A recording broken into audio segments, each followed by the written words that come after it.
Delhi liquor scam suspense thriller ను తలపిస్తోంది. Thriller సినిమాలను మరిపించే ట్విస్టులతో Delhi liquor కుంభకోణం కేసు ఎన్నెన్నో మలుపులు తిరుగుతూ చిట్ట చివరకు తెలంగాణలోనే ఎప్పటికప్పుడు ప్రకంపనలను సృష్టిస్తోంది. ఇప్పటికే అనుమానితురాలుగా 3 సార్లు ఈడీ విచారణకు హాజరైన బీఆర్ఎస్ ఎమ్మెల్సీ కవిత కూడా రేపో మాపో అరెస్ట్ అవుతారన్న ప్రచారం మరోసారి జోరుగా సాగుతోంది.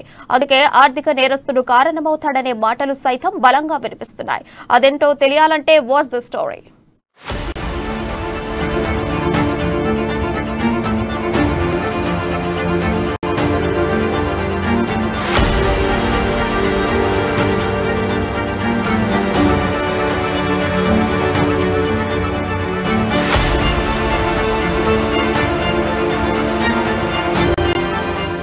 లిక్కర్ స్కామ్ లో ఈడీ సిబిఐ అధికారులు ఓ కొలిక్కి రాకముందే మనీ లాండరింగ్ కేసులో తిహార్ జైల్లో ఉన్న సుకేష్ చంద్రశేఖర్ ఈ కేసుకు సంబంధించి వరుస లేఖలను విడుదల చేస్తూ సంచలనాలకు దారితీశాడు. తాజాగా జైలు నుంచి సుకేష్ లేఖలను విడుదల చేస్తున్నాడు. ఓసారి లేఖతో పాటు వాట్సాప్ చాటింగ్ బయటపెట్టాడు.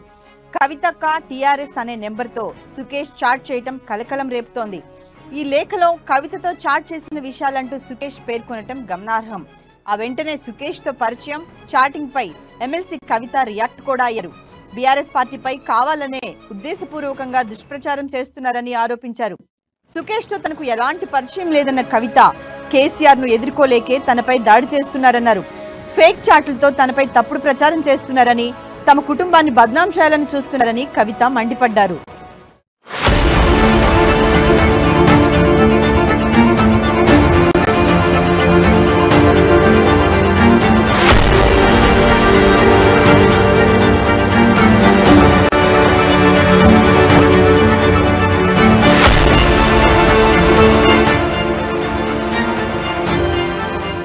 సుకేష్ ఇలా లేఖలు రిలీజ్ చేయటం కొత్తేమీ కాదు. గతంలో కూడా తన న్యాయవాది ద్వారా సుకేష్ పలు లేఖలను రిలీజ్ చేశారు. తాను ఢిల్లీ సీఎం కేజ్రీవాల్ తో వాట్సాప్, టెలిగ్రామ్ తో చాట్ చేసిన 700 పేజీల లేఖను రిలీజ్ చేశాడు. అందులో సీఎం కేజ్రీవాల్ చెప్పినట్లు 75 కోట్లను హైదరాబాద్ బీఆర్ఎస్ కార్యాలయం వద్ద రేంజ్ రోవర్ కారులో ఉన్న ఏకే అనే వ్యక్తికి ఇచ్చినట్లు అందులో పేర్కొన్నారు. ఆ రేంజ్ రోవర్ కార్ నెంబరు 6060 అని లేఖలో సుకేష్ రాసుకొచ్చాడు. ఢిల్లీ సీఎం కేజ్రీవాల్ చాట్ ను బయటపెట్టిన కొన్ని రోజులకు ఎమ్మెల్సీ కవితతో చాట్ అంటూ సుకేష్ మరో లేఖతో పాటు చాట్ స్క్రీన్ షాట్స్ రిలీజ్ చేయటం ప్రకంపనలు సృష్టిస్తోంది. కాగా ఈ లేఖపై BJP MLA Raghunandan Rao ED కేంద్ర ఎన్నికల సంఘానికి ఫిర్యాదు కూడా చేశారు. దీంతో ఢిల్లీ లిక్కర్ కుంభకోణం మరో మలుపు తిరిగింది, మరింత సంచలనంగా మారింది.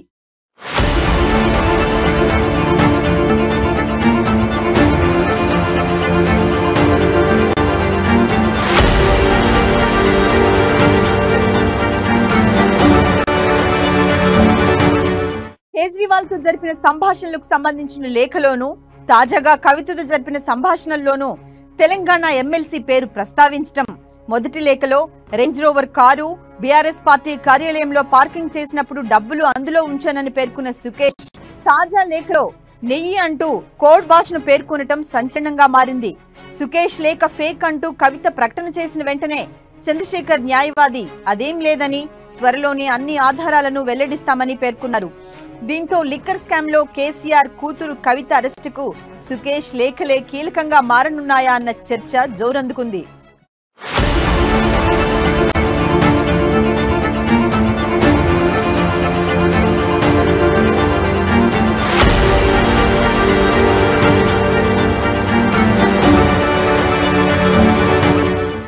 కవితకు సవాల్ విసురుతూ మరో లేఖను సుకేష్ చంద్రశేఖర్ విడుదల చేశారు. తాను 3 రోజుల క్రితం విడుదల చేసిన చాటింగులపై సిబిఐ లేదా ఈడీతో దర్యాప్తు చేయించేలా కోరే దమ్ముందా అని ఆ లేఖలో నిలదీశారు. తాను విడుదల చేసిన స్క్రీన్ షాట్లపై కవిత స్పందిస్తూ చాట్లన్నీ అవాస్తవమని, తానెవరో తెలియదని, తనను ఆర్థిక నేరగాడునని పేర్కొన్నానని గుర్తు చేశారు.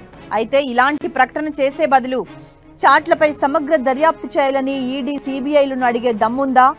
చాట్లు నిజమా కాదా అన్నదాన్ని కోర్టులు, చట్టాలు నిర్ణయిస్తాయని, అందుకే సాక్ష్యాధారాల చట్టం ఎవిడెన్స్ యాక్ట్ లోని సెక్షన్ 65B ప్రకారం అఫిడవిట్ ఇచ్చినట్లు పేర్కొన్నారు.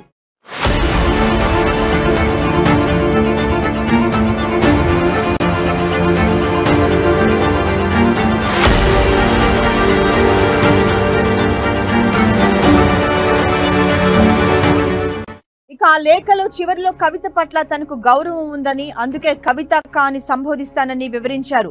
ఆమె అనుచరులు ఎన్ని గిమ్మిక్కులు చేసినా, దృష్టి మళ్లింపులకు ప్రయత్నించినా తాను బయటపెట్టిన ఆధారాలు నిరూపితమవుతాయన్నారు.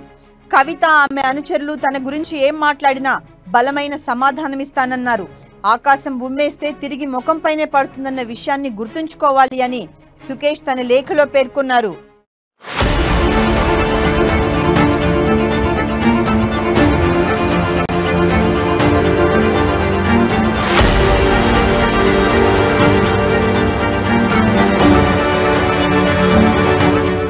సుకేష్ చంద్రశేఖర్ లేఖలో బలంగా తాను చెప్పినవన్నీ నిజాలే అని చెప్పడంతో కవిత అరెస్టుపై తెలంగాణ ప్రజానీకంలో, రాజకీయ వర్గాల్లో చర్చ జరుగుతోంది.